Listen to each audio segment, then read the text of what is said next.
George R. Martin strikes back.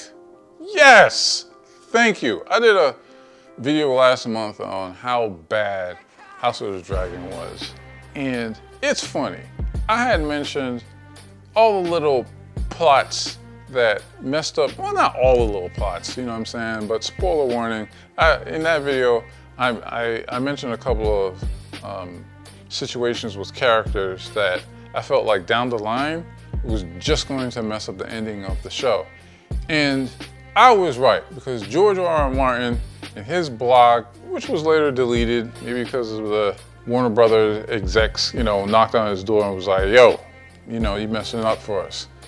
But he laid into season 2, he talked about Helaena and how, Maelor, she has 3 sons, and HBO didn't even cast the 3rd son, and it's going to lead to a pivotal part in the future when it comes to Helaena and the whole overarching ending. When he said that, I believe it was part of what my concerns was, knowing how it ends, knowing where it goes, and knowing that the HBO writers, and I'm going to push back on people saying this. People are saying, oh, they didn't have the money. You do not need a lot of money to create good writing and good situations. Forget the money. It was the writing. To write characters that don't have the right agency, to write characters that don't have the same goals and purposes of the source material just leads to a bad ending. Outline for season 3, Helaena still unalives herself for no particular reason. There is no fresh horror, no triggering event to overwhelm a fragile young queen. And I must stress from the lawyer, season 3 is still being written as we speak and things are subject to change. As George R. Martin said, the butterfly effect, right? It's a butterfly effect, but let's make it even more easier to remember. Like a house of cards. You build up a house of cards, but as you go on top and you build this house of cards, it becomes a lot more unstable. So that's all us fans of the book and fans of the quote unquote show, we're kind of clamoring. It's like, how do you mess up the trajectory when we know what the ending is, but you go in a different direction? And the whole Helaena thing, and the whole blood and cheese thing, the whole Damon thing, the whole Nettles situation, and they could probably, hopefully, they could probably fix all this in the writing by season 3. But the steps that they did, the deliberate steps that they did for the main characters, it's going to be hard to try to correct all these sins for season 3 and season 4. Purpose. It helps to all tie the storylines together so one thing follows another in a logical and convincing manner. Which I completely agree with. I think, even watching Blood and Cheese, I was thinking Maelor missing, it's going to mess things up. I think it kind of shows that maybe they didn't focus so much on what was going to happen down the line, and you can kind of see that in some of the character choices. Nettles is a big one, as they've kind of smushed that together into another character, but in doing so, you're kind of thinking, how's that going to work down the line? George then says, what will we offer the fans instead once we've killed these butterflies? I have no idea. I do not recall that Ryan and I ever discussed this, back when they first told me they were pushing back on Aegon's second son. Maelor himself is not essential, but if losing him means we also lose Bitterbridge, Helena's unaliving herself, and the riots, well, that's a considerable loss. And there are larger and more toxic butterflies to come if House of the Dragon goes ahead with some of the changes being contemplated for seasons 3 and 4.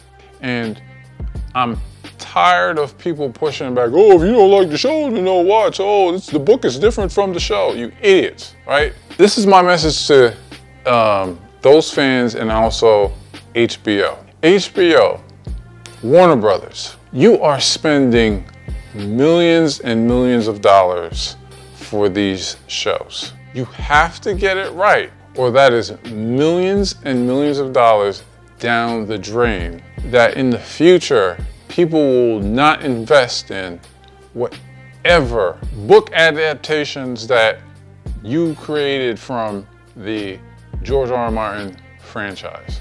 Because we see what the agenda is. HBO, Warner Brothers, look how bad Star Wars is, okay?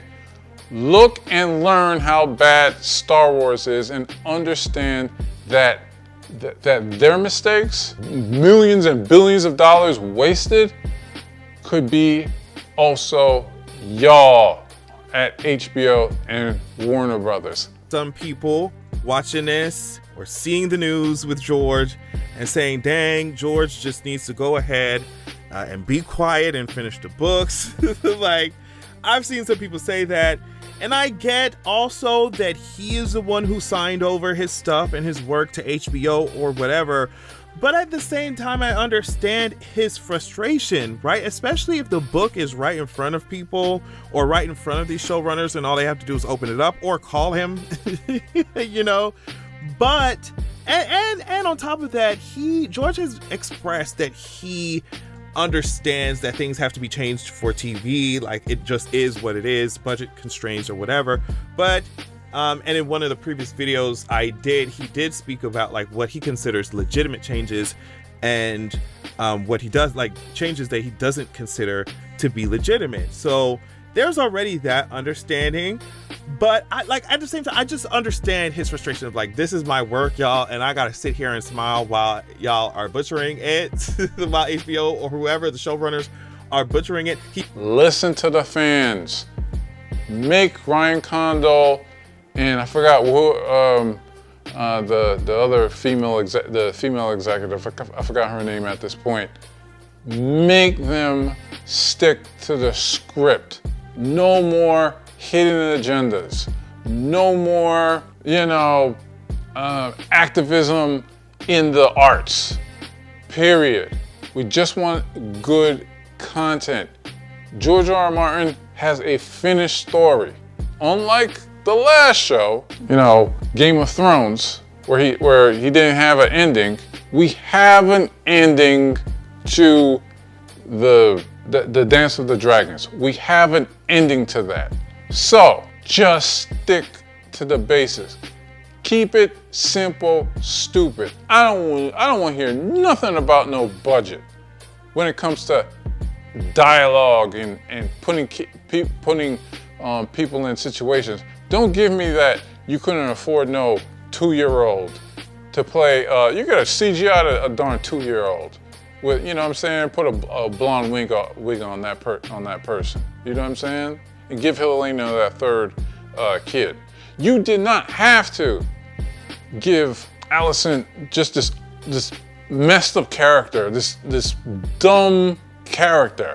You know what I'm saying? You could have made Alicent and Rhaenyra two Cerseis, because to me, those two characters are more like Cersei in the books. In the books, they're more like Cersei. You know what I'm saying? Or like a mean Daenerys, at best, right? If your goal is to make, strong female characters, then you don't have to make Rhaenyra like, not guilty of nothing, right? You don't have to make her not guilty of nothing. You could still create a Rhaenyra that's really bad, but good, you know what I'm saying? And people would enjoy the show. You can make a Alicent that was bad and people still enjoy the show. Because that's what, fans love Cersei, even though she was a villain. So all that said, it's like stop with the, and it's, we see it, we see it. You're trying to, move away from you're trying to throw this patriarchy thing. And Daemon, right? He's a rogue prince. You had him bend the knee. You had him really bend the knee at the last scene of season 2. You know what I'm saying? So what? He's gonna be this soft, whitewashed version of Daemon? Are you planning for the next 2 seasons? Is that it? Is that what you're doing? And Corlys Velaryon, like he don't seem like a leader. He seems like a follower. And for what reason? Corlys is following Rhaenyra when he said in season 1, everything that woman touches dies. You know what I'm saying? Where's their back and forth and so forth and so on? And for God's sakes, make Rhaenyra, have faults. Blood and cheese, that was her fault in the books. There's a whole lot of situations where it should be her fault. And make it that. Stop teasing people. Stop making this character what she isn't in the books. That makes good TV, and it's gonna fix all the issues that you created for yourself. It might be too late. I don't know, but that's what George R. R. Martin is frustrated by. That's what I'm frustrated by. You have the source material. It's not like Dave and Dan where they had absolutely nothing to go off of. You know what I mean? You have an ending. Just stick to it. Fans are not stupid, so act accordingly. With that said, you know what? Thank you, George R. R. Martin, for sticking up, even though for some reason you deleted, maybe lawyers got involved, you deleted your post, but it was right on time. And I thank you for it. Thank you for manning up and saying something for us fans. And I hope that they fix this situation ASAP. I hope they fix this situation ASAP because you only have 2 more seasons left. Get to writing, get to casting, do whatever you want, fix this show. Because if this show ends badly, I'm telling you right now, I don't know if people are gonna come back like they came back, for 2 bad series. 2 good series that ended badly when it comes to, House of the Dragon and the Game of Thrones, which it's hard for me to watch. Oh my gosh, I started binge watching it again. I just couldn't. But anyway, like and subscribe, leave your comments.